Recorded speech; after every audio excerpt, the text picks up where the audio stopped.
Bonjour à tous et à toutes, bienvenue dans cette conférence qui va être consacrée à la gouvernance de l'information, à la maîtrise des risques et la réduction des coûts. Je suis Paul-Philippe Andelay, je vais animer cette conférence en compagnie de Solange Mathieu-Lartigue, qui est ECM Certified Client Technical Professional chez IBM France. Bonjour Solange. De Jean-Louis Pascon, consultant expert en GD archivage et non conseil. Bonjour. Et enfin de Olivier Loiseau, consultant expert en gouvernance de l'information pour Capgemini.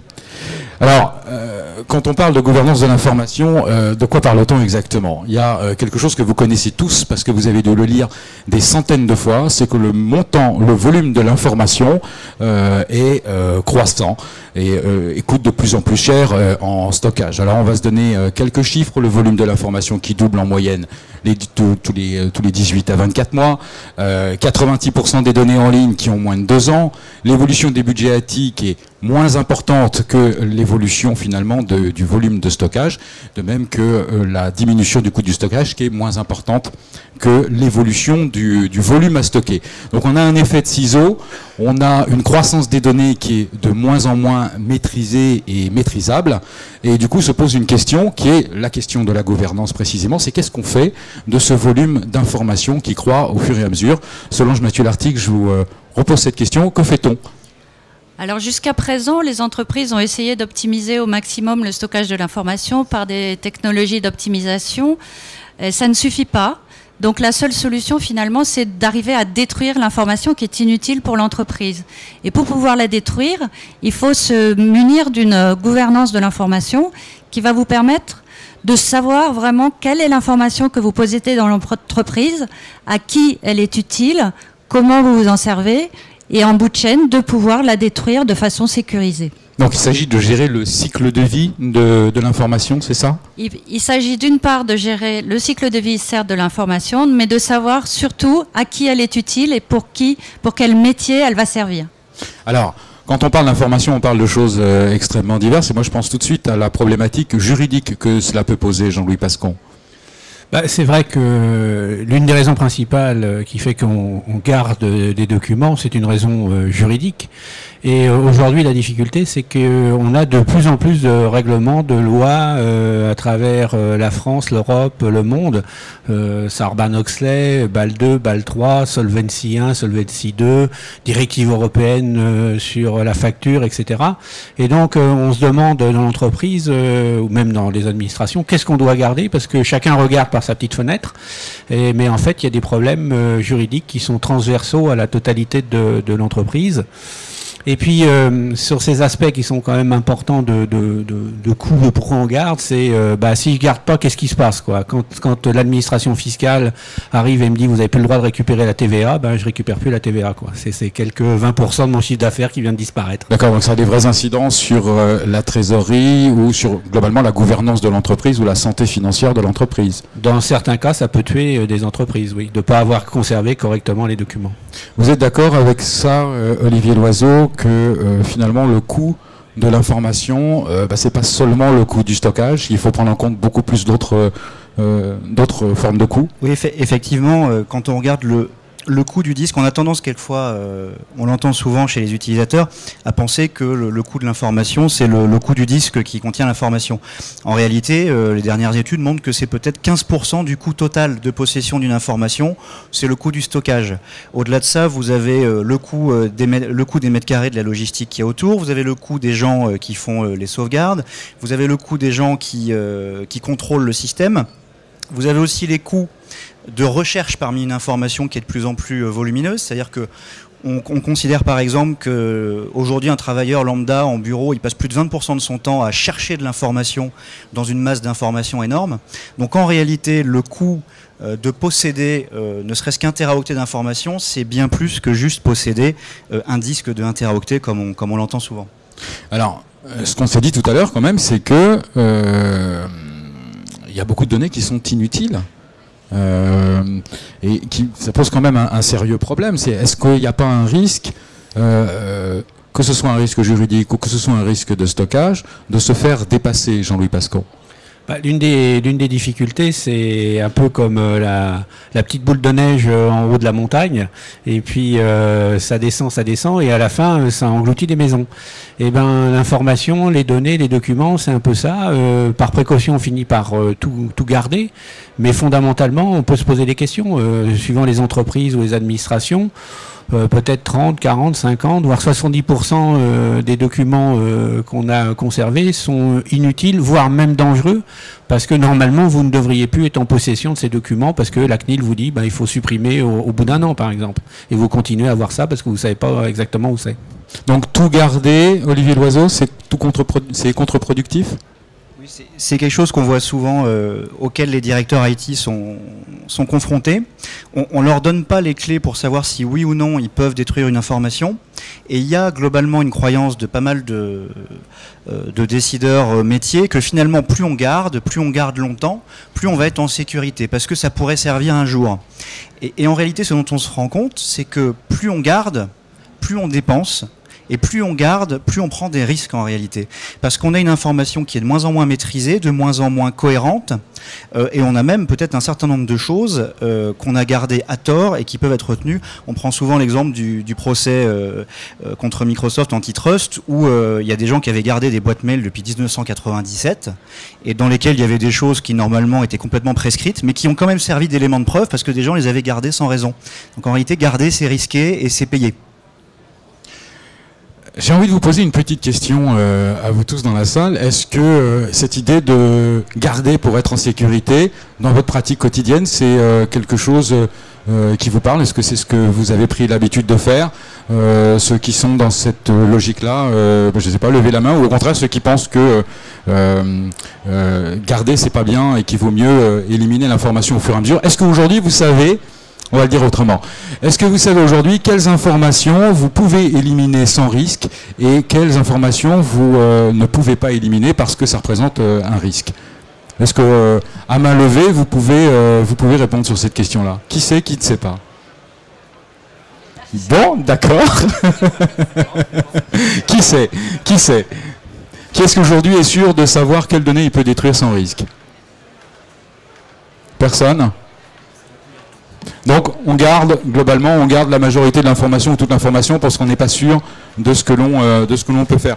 Il y avait, Olivier Loiseau, une problématique qu'on avait soulevée tout à l'heure et qui est de plus en plus vraie maintenant qu'on est dans des sociétés qui sont présentes à l'international, c'est la problématique de recherche de l'information.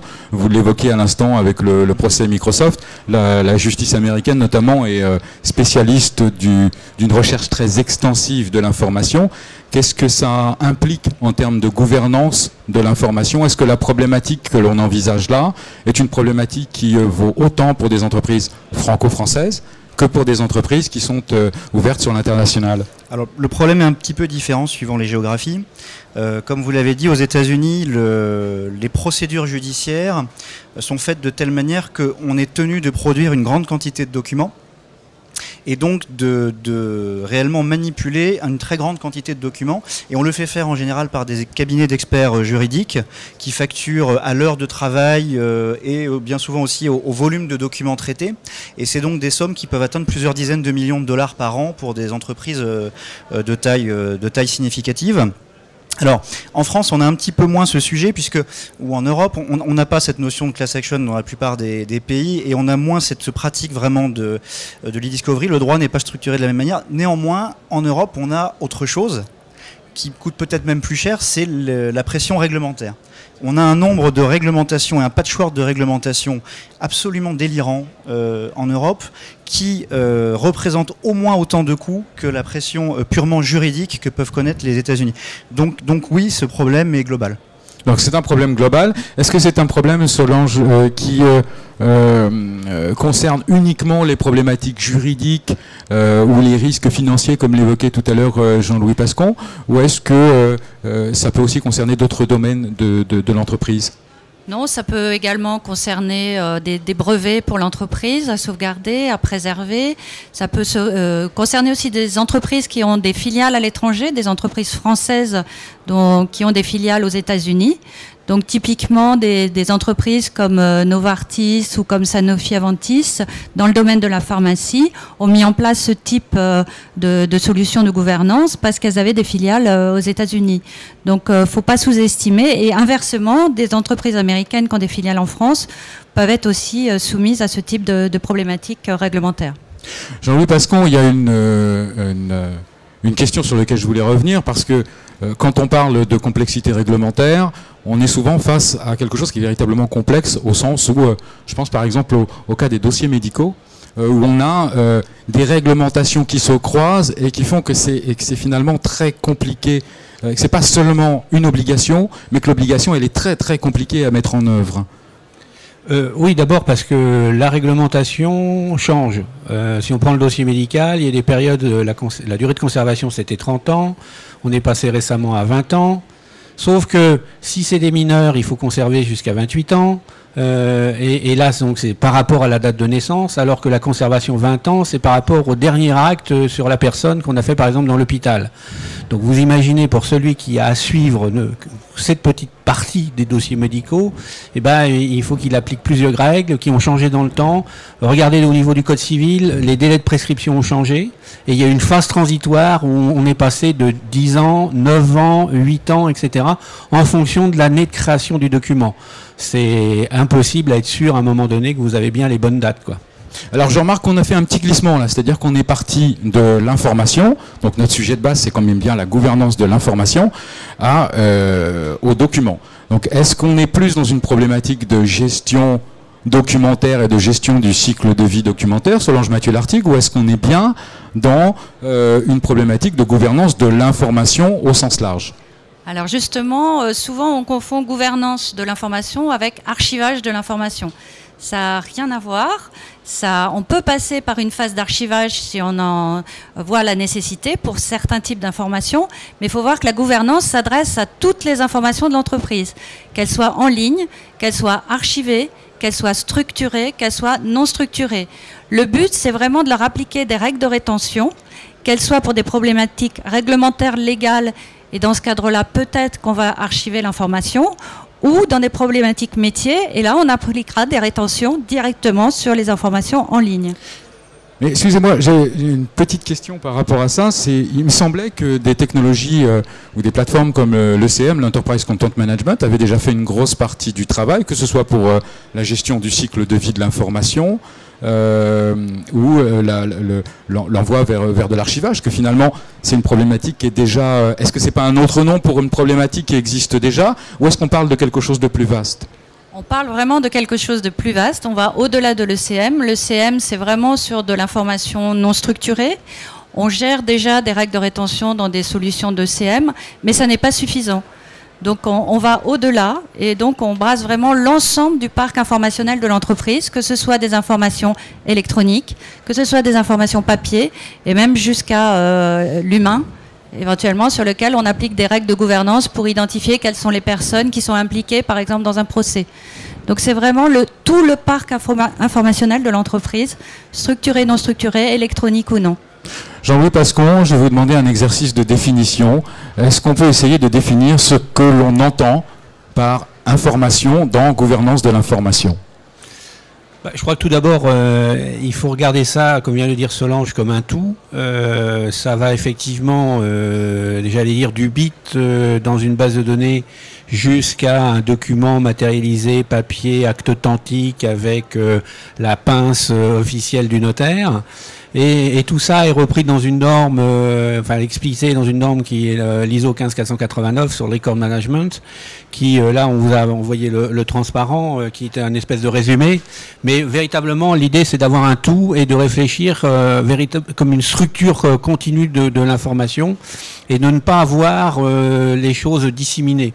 On est effectivement dans un continuum et il faut effectivement assurer la traçabilité, conserver le contexte, un document tout seul qui est posé là derrière la caméra, ça n'a pas de sens dans 20 ans parce que je ne saurais pas qu'il a été produit aujourd'hui à Documation.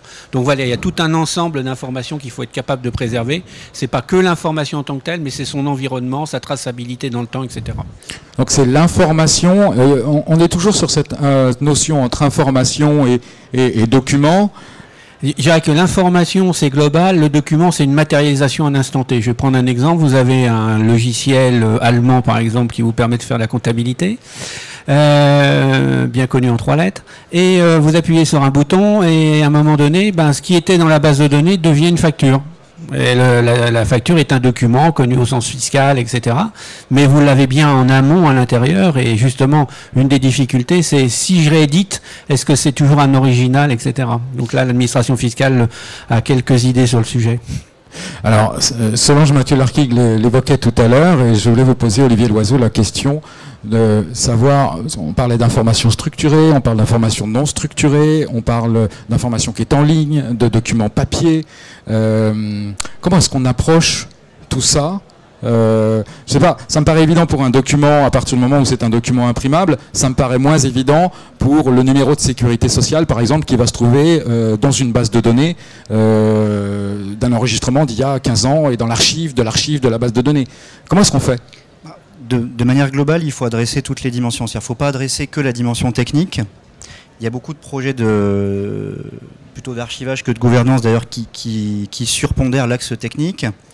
La première chose à faire, c'est de cartographier l'ensemble des informations, qu'elles soient documentaires, qu'elles soient structurées, qu'elles soient non structurées, semi-structurées, toutes les informations qui circulent entre entreprises. Donc, il y a une réflexion en même temps sur l'organisation, c'est-à-dire quels sont mes points de capture de l'information. Il y a une réflexion aussi sur, ensuite, la modélisation de cette information. Quelles sont les informations vitales? Quelles sont celles qui sont utiles? Quelles sont celles qui sont réglementaires? Quelles sont celles qui sont en réalité sans intérêt particulier? Donc il y a une classification à faire et un modèle informationnel à créer, qui est un modèle informationnel global. C'est-à-dire que la notion, finalement, document versus autre chose, s'efface un peu. C'est-à-dire que vous modélisez globalement tous les éléments d'information qui ont une importance, soit juridique, soit légale, soit métier, soit technique. Et en fonction de ça, vous classifiez et vous industrialisez. C'est un projet de grand ensemble, ça, Jean-Louis Pascon. Est-ce que ça ne peut se réaliser qu'à l'échelle de l'entreprise tout entière? Alors d'abord, oui, au départ, il faut que ça soit une prise de conscience de la part de la direction générale ou d'un chef de service dans une administration, parce que ça va être long, on l'a vu, faire une cartographie au début, il faut y passer le temps, il faut comprendre les métiers, et donc effectivement, il faut qu'il y ait un soutien de la direction générale, d'un secrétaire général, enfin quelqu'un qui peut s'impliquer au niveau de la direction pour faire avancer le processus, la définition, la mise en œuvre, etc., et les réflexions, et en même temps impliquer aussi les métiers, le juridique, l'IT, pour dire on n'a pas tout compris ce qui se passait à tel endroit, à tel endroit. Voilà, donc il y a véritablement une nécessité d'avoir un plan stratégique, de même que la sécurité, c'est pareil, c'est du niveau de la direction générale. D'accord. Solange Mathieu-Larquig, je me demandais comment est-ce que on peut procéder concrètement. On parlait tout à l'heure de regarder un petit peu pour chaque document ce qui se passe. Ça s'analyse comment? Ça s'analyse en termes de risque? Alors, au niveau des entreprises, IBM, en collaboration avec ses partenaires comme Capgemini, a développé une méthode qui consiste à aller chez vous et vous aider à identifier quels sont vos processus actuels, à quel niveau de risque vous vous situez. Et donc, on a identifié vraiment 16 processus particuliers, les uns concernant l'IT, les autres concernant le record manager, les autres concernant le legal. Et on va vous aider à identifier comment vous faites actuellement, comment vous gérez vos règles de rétention, comment vous les appliquez au niveau de l'informatique, quels sont les niveaux de risque juridique que vous prenez, comment vous gérez un procès, comment vous identifiez les personnes de ce procès-là. Et en fonction de ça, on va vous dire, voilà, vous vous situez dans le rouge complètement, c'est-à-dire vous êtes à haut niveau de risque actuellement, et on va vous aider, grâce à notre méthode et les outils qu'on va voir plus tard, à vous ramener dans le vert pour que vous puissiez, en toute sécurité, détruire l'information inutile. Donc non seulement on vous aide à identifier par un questionnaire précis là où vous vous situez, mais on va vous faire une proposition chiffrée et étayée des gains potentiels que vous allez réaliser par la mise en œuvre de cette procédure et comment vous allez y aller. La conduite du changement va être précisée lors de cette méthode. Alors, j'allais vous poser effectivement cette question-là, Solange Mathieu-Larquig, c'était la question de savoir parce que c'est bien d'analyser des risques, mais il faut aussi que ça puisse rapporter quelque chose, et il faut qu'il y ait un gain derrière, particulièrement lorsqu'il y a un investissement assez important d'études, d'analyse et de mise en œuvre de méthodes, une conduite de changement. Il faut que, au bout du compte, il y ait un bénéfice. Quel est ce bénéfice et comment est-ce qu'on passe finalement de cette évaluation de risque à une réduction de coûts quantifiable? Alors justement, on va analyser avec précision l'ensemble du parc informationnel de l'entreprise. Donc on va vraiment analyser tous les types d'informations que vous gérez, que vous maîtrisez, que ce soit du mail, que ce soit des papiers, que ce soit des données financières. Et là, on s'est rendu compte par la pratique que la valeur de l'information diminue beaucoup plus vite finalement que le coût du stockage réel que vous dépensez. Donc là, vous voyez à l'écran ce qui s'affiche, c'est que par exemple, la valeur d'un mail, qui est la courbe bleue, décroît au bout d'une année. Pourtant, vous conservez ce mail sur un support très cher. Donc l'ensemble de ces informations, on va les analyser et vous dire, nous, on vous conseille, pour ce mail-là, au bout d'un an, soit de l'archiver, soit simplement de le détruire. Donc voilà, on va identifier l'ensemble des informations, structurées, non structurées, et vous dire, on vous recommande de faire ça, et on va quantifier le gain à la fois en stockage et en économie juridique que vous allez faire. D'accord, donc quand on explique un petit peu le schéma, c'est ça, c'est les cost to value gap et risk to value gap, c'est ça, c'est les gains potentiels, en fait c'est les économies potentielles qu'on va réaliser sur les risques possible, Olivier Loiseau, ou c'est vraiment du gain quantifiable en termes de stockage? Parce qu'à la limite, si je me mets dans la peau d'un directeur d'entreprise aujourd'hui, connaissant la conjoncture telle qu'elle est, je me dis effectivement, économiser sur ce que je pourrais dépenser, c'est une chose. Maintenant, économiser sur ce que je vais certainement dépenser, c'en est une autre, et c'est la deuxième qui va m'intéresser le plus. Il y a les deux, effectivement, vous faites bien de souligner que la deuxième, en ces temps troublés, est la plus importante. Aujourd'hui, quand on fait ce type d'analyse chez des grands clients, des grands donneurs d'ordre type CAC 40, en général, on tombe sur un gap justement entre le coût et la valeur qui est vraiment énorme et qui peut amener à des gains dès la mise en place du système sur réellement ce qui est stocké. C'est-à-dire, on n'est pas dans l'évitement de coûts, on est vraiment dans... Aujourd'hui, on s'est démontré que peut-être 40% ou 50%, c'est des taux qu'on observe, de l'information est soit inutile, soit à très faible valeur, et avec un delta énorme entre le coût du média sur lequel elle est stockée, et donc le coût de son exploitation et de sa possession, et ce qu'elle peut apporter, ou le risque qu'il y a à la détruire.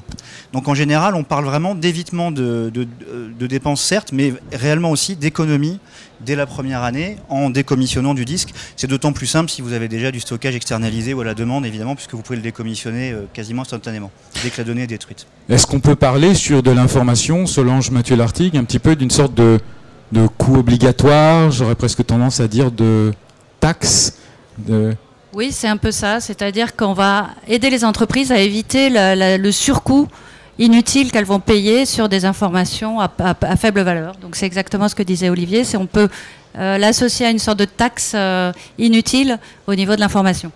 Alors je voudrais qu'on aille un tout petit peu plus loin, Solange Mathieu-Lartigue, sur la méthode. Et que vous nous expliquiez un petit peu plus en détail le schéma, par exemple l'écart, le cost to value gap, c'est-à-dire l'écart entre la valeur et le coût. Comment est-ce qu'on compare ça? On compare ça sur la base de ce que l'entreprise pourrait économiser en termes de coût de stockage, mais on s'appuie sur quoi? Sur des bonnes pratiques existantes, sur un référentiel? Comment est-ce que vous avez conçu cette approche-là? Ah. Donc, en fait, IBM travaille, et Capgemini aussi travaille en collaboration avec un organisme qui s'appelle le CGOC, qui est un regroupement de praticiens en fait, à la fois archivistes, legal, juridiques et IT, qui analysent ces sujets-là. Et donc le CGOC notamment réalise très régulièrement des sondages et des analyses avec ses membres pour avoir justement ce benchmark dont vous parlez, et donc savoir quelle est la bonne pratique, quel est le coût moyen de l'information par typologie d'entreprise, et donc savoir finalement jusqu'où on peut aller en termes d'économie. Et notamment les chiffres dont on vous parle, par exemple les 40% minimum d'informations à très faible valeur, ce sont des choses qui sont issues des études du CGOC. D'accord. C'est vraiment un regroupement de toutes les disciplines en fait, legal, enfin donc le juridique, les archivistes, l'IT et le métier.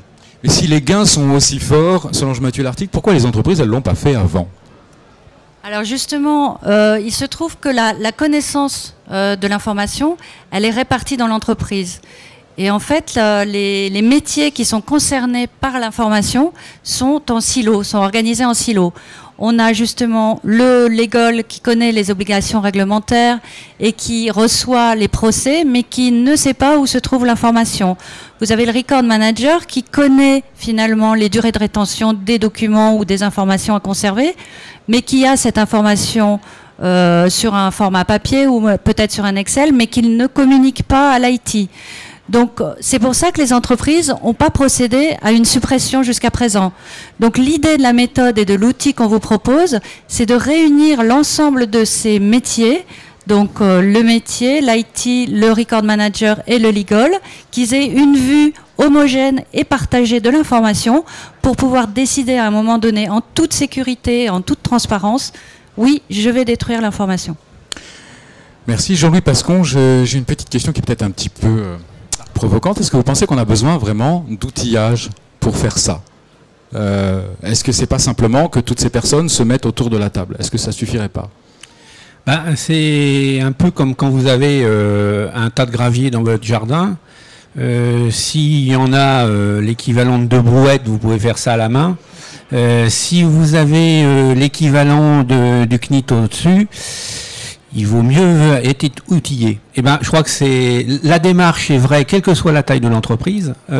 Par contre, dès que vous avez des volumétries très importantes, des règles juridiques de plus en plus compliquées, parce que vous êtes une entreprise internationale, vous intervenez dans 20, 30, 40, 50 pays, donc vous avez 20, 30, 40, 50 approches juridiques différentes, parce que vous avez des métiers différents.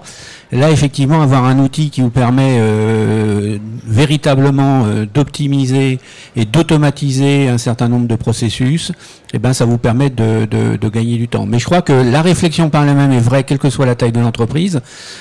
Si en ce moment vous faites des lasagnes, vous seriez très content d'avoir une gouvernance de l'information pour démontrer que c'est bien du bœuf et pas du cheval. Olivier Loiseau, est-ce qu'il n'y a pas de seuil en fait dans cette approche où il y a malgré tout quand même un petit seuil en termes de volume ou de nature des informations? Je pense que Jean-Louis l'a bien dit. En fait, la démarche au sens méthodologique du terme, elle apporte à n'importe quelle taille d'entreprise. C'est-à-dire mieux maîtriser les informations dont vous disposez, c'est important pour n'importe quelle taille d'entreprise. Ensuite, la solution que vous apportez pour que cette gouvernance elle s'inscrive dans le temps dépend effectivement des volumes que vous avez à traiter et de la taille de votre organisation. Plus votre organisation va être complexe, distribuée, va croître, plus l'usage d'outils sera totalement incontournable. Si vous voulez atteindre ce gain dont on parle de 40%, vous vous doutez bien qu'on est dans des analyses statistiques qui nécessitent des outils très puissants. Et si vous ne voulez pas aussi que finalement le problème se réitère, vous ne pouvez pas juste détruire une fois et puis vous dire ça y est c'est bon, vous devez rester vertueux dans le temps. Donc pour ça il y a tout un système de monitoring qui doit être mis en place et qu'il est quand même prudent d'outiller. Donc l'idée c'est de créer un cercle vertueux en s'appuyant sur quoi, Solange Mathieu Lartigue, sur un... Justement sur un référentiel qui va définir en fait les plans de classement de l'entreprise. Donc déjà, on va identifier quelles sont les lois, quelles sont les réglementations qui concernent cette entreprise-là. Donc là, on va voir le juridique, voilà. Et on liste avec eux, ou le record manager, on liste avec eux l'ensemble des règles qui sont à appliquer. Que l'on va renseigner dans cet outil. Ensuite, on va aller voir le métier pour lui dire quels sont les documents ou les enregistrements dont vous avez besoin et pour quelle durée. Ensuite, on va aller voir l'IT en lui disant quelles sont les sources de données que vous disposez, dont vous disposez, qu'on va définir dans ce système. Et avec ce système-là, on va être capable donc de gérer de façon optimisée l'ensemble de l'information. Donc, alors, effectivement, on arrive à quoi à la fin? À la fin, donc, on fait justement une gestion du stockage par la valeur de l'information et non plus simplement par sa durée de vie dans le temps. Souvent, les entreprises, quand ils mettent en place des systèmes de HSM, hiérarchisation de stockage, on dit on va conserver l'information 3 mois sur un disque cher de Tier 1 et puis au bout de 3 mois, on la met sur un disque moins cher.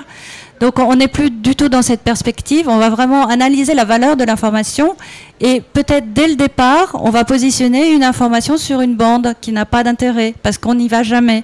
on la garde au cas où. Et puis une autre information qui aura de la valeur parce qu'elle sera sous le coup d'un procès, parce qu'elle aura une valeur légale, parce qu'elle aura une valeur métier, celle-ci, on va la positionner sur un stockage de type Tier 1 avec les sécurités additionnelles, avec la haute disponibilité, avec le backup nécessaire. Donc on fait une vraie gestion du stockage en fonction de la valeur de l'information par rapport à ces critères que je viens de citer. Donc on cesse de faire de la gestion du stockage par le coût, Olivier Loiseau, pour passer à une gestion du stockage par la valeur. Comment est-ce qu'on approche ça en termes de mise en œuvre? Alors la plus grande difficulté, c'est d'évaluer la valeur métier. Bon, on a parlé de valeur juridique, de valeur légale ou réglementaire. Ça, c'est des choses, pour le coup, il existe justement des textes très précis, donc on peut valoriser un risque juridique. Là où c'est un petit peu plus compliqué et où il faut avoir une démarche d'accompagnement avec les métiers, c'est pour analyser la valeur métier. C'est-à-dire il faut réussir à distinguer ce qui est vital, c'est-à-dire l'information, si vous ne l'avez pas, vous ne pouvez pas gérer réellement, faire votre métier. Donc ça peut être des choses, pour prendre un exemple simple, un numéro d'assuré quand vous avez une déclaration de sinistre. C'est quelque chose d'absolument vital. Vous ne l'avez pas, vous n'avez rien. Et puis vous avez des informations tout à fait secondaires. Mais donc il faut avoir une démarche très structurée avec le métier pour l'amener à réfléchir à la valeur de chacune de ces données par rapport à ces processus. Donc il faut avoir une bonne connaissance du métier pour analyser ensemble de manière critique le processus métier et attacher du coup le bon niveau de valeur à chaque donnée qui est véhiculée. Alors là on parle de la partie métier, Jean-Louis Pascon, mais il y a aussi la partie peut-être un petit peu plus liée au juridique, où il faut essayer de... vous décidez par exemple une règle de conservation. La règle de conservation, elle va avoir des conséquences sur tout un tas de systèmes qui sont impliqués dans la conservation de telle information. Par exemple, je ne sais pas moi, le numéro de sécurité sociale d'une personne qui est stocké dans une base de données, sur des documents papier, etc., etc. Ça, c'est sûr qu'effectivement, à chaque fois qu'on a une règle, il faut voir l'impact que peut avoir la règle sur la conservation de l'information. Sachant que bien souvent, une même information, elle a plusieurs problèmes. D'abord, est-ce qu'elle est bien constituée ? Si je prends l'exemple de la facture, il doit y avoir 17 ou 18 mentions légales obligatoires pour faire une facture. Il y en a encore une qui s'est rajoutée l'année dernière sur les délais de paiement. Fondamentalement, cette facture, elle peut avoir une dizaine de règles de conservation. Donc, voire dans certains cas même un peu contradictoire. Donc, il y a une nécessité effectivement à bien mesurer les impacts, et seuls dans des systèmes complexes, des outils sont capables de le faire en disant attention, on fait une simulation, voilà ce que ça pourrait faire si vous faites ou si vous ne faites pas. Donc, d'où la nécessité de, Solange Mathieu-Lartigue, de disposer d'un référentiel qui permet de suivre ça, c'est un peu ce qu'on évoquait tout à l'heure, de suivre ça dans la durée. C'est exactement ça. Et là, vous avez un exemple de ce référentiel. Donc, l'écran du bas vous définit les sources de données que vous pouvez gérer. Donc, c'est pas très clair, mais par exemple, ici en bas, on voit qu'on gère une source de données qui s'appelle Enterprise Vault. Donc, c'est un système qui n'est pas IBM, mais c'est pas grave. On n'est pas sectaire, on supporte tous les systèmes. Donc on a un système ECM, on a un système Iron Mountain, c'est un archive, un système d'archivage. On gère des serveurs Exchange par exemple.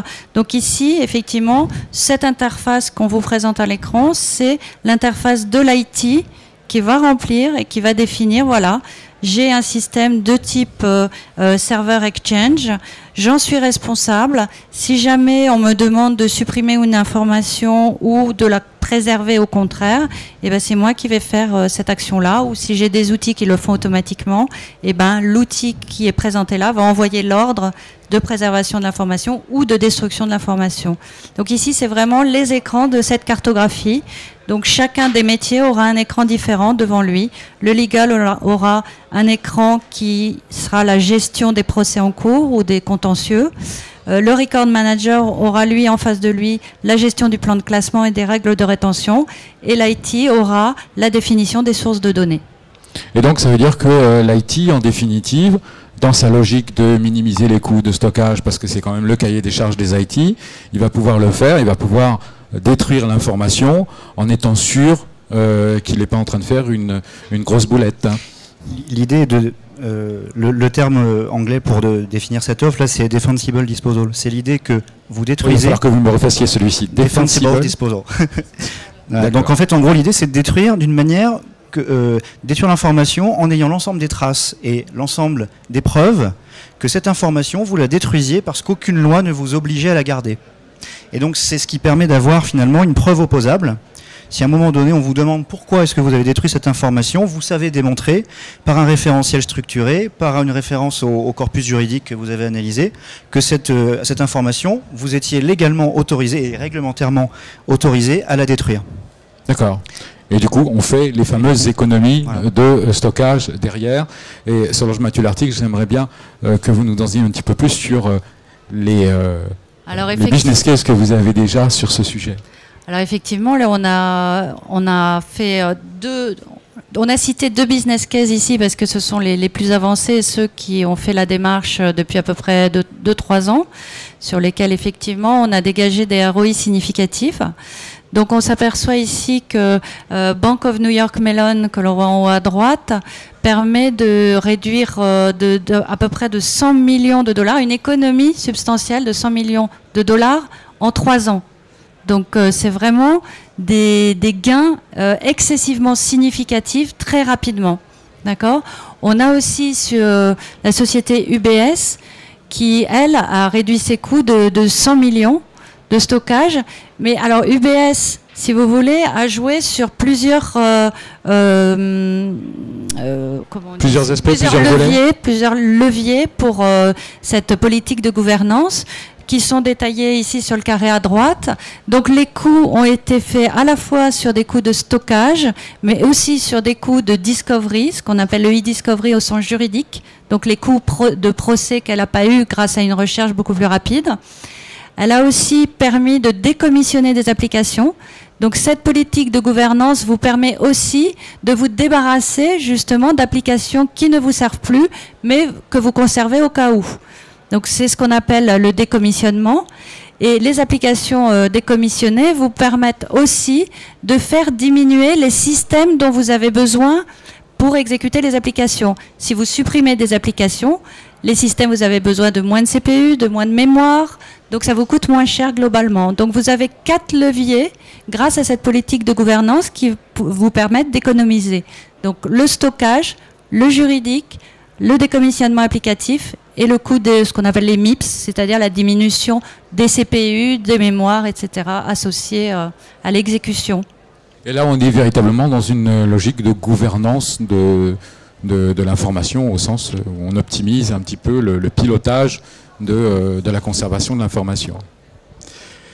On en est arrivé presque à la fin de cette table ronde qui, j'espère, vous aura intéressé. Si vous avez des questions, voilà, on peut se consacrer les quelques minutes qui nous restent à vos questions. Sentez-vous libre de les poser. Qui poserait la première question ?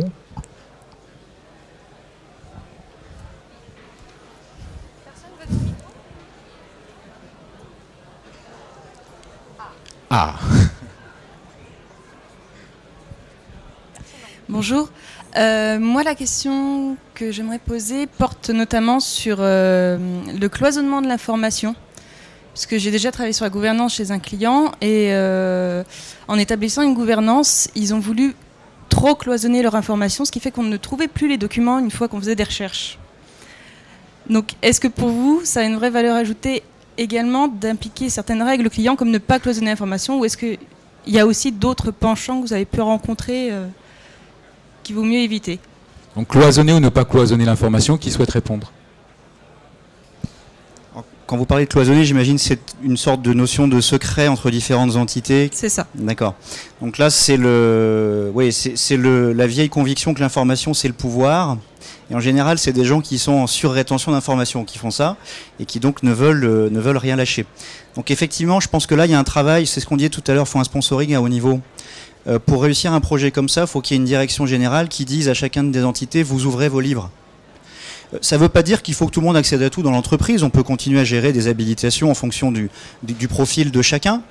Par contre, ça veut dire qu'il ne faut pas qu'il y ait une notion de secret, c'est-à-dire des informations que seul un département connaîtrait et auxquelles la hiérarchie ou les gens qui sont chargés de la gouvernance n'auraient pas accès. Et ça, le seul moyen de le gérer, c'est d'avoir un sponsoring fort au niveau de la direction générale. Mais c'est un vrai problème, absolument. L'information égale pouvoir pour beaucoup de gens. Oui, même dans certains cas, ça peut être contre-productif de deux façons. La première, c'est qu'on refait la même chose dans l'entité d'à côté, et on se dit, ah bah tiens, mais tu l'avais déjà fait. Oui, je l'avais déjà fait, et puis on savait que ça marchait pas, hein, d'ailleurs. Ah bon, d'accord. Et puis, dans d'autres cas peut-être plus juridiques, c'est qu'une prise de décision, des informations peuvent impacter, par exemple, un procès au bout de quelques temps dans un autre département, parce que ce qui aurait été fait juridiquement était mauvais d'un côté et les autres, ils essayent de récupérer par derrière, mais le coup est parti parce qu'effectivement, les gens avaient fait des choses qu'il ne fallait pas.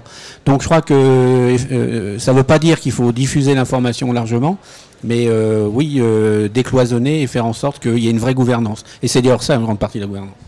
Alors j'ajoute quand même un détail, c'est que l'outil qu'on vous a présenté, c'est un outil de gouvernance informationnelle de l'ensemble du parc. D'accord ? Donc on va décrire effectivement l'information pour pouvoir la rechercher. Après, derrière, quand on va la rechercher, elles peuvent se trouver dans différentes sources d'informations. Donc là, on a un outil qui va quand même remonter une sorte de fédération à un haut niveau et qui va permettre de résoudre ce genre de problème. Donc par exemple, une règle que l'on va appliquer de rétention, elle pourra s'appliquer sur telle source de données, tel silo, tel silo. La même règle pourra attaquer plusieurs silos de données cloisonnés. On a encore 2 petites minutes pour une autre question. Qui se lance ? Bon, est-ce qu'on peut essayer de faire une forme de conclusion, repartir peut-être avec un message synthétique sur ce qu'est la gouvernance de l'information et ce que l'on peut, en attendre aujourd'hui, Solange Mathieu-Lartigue?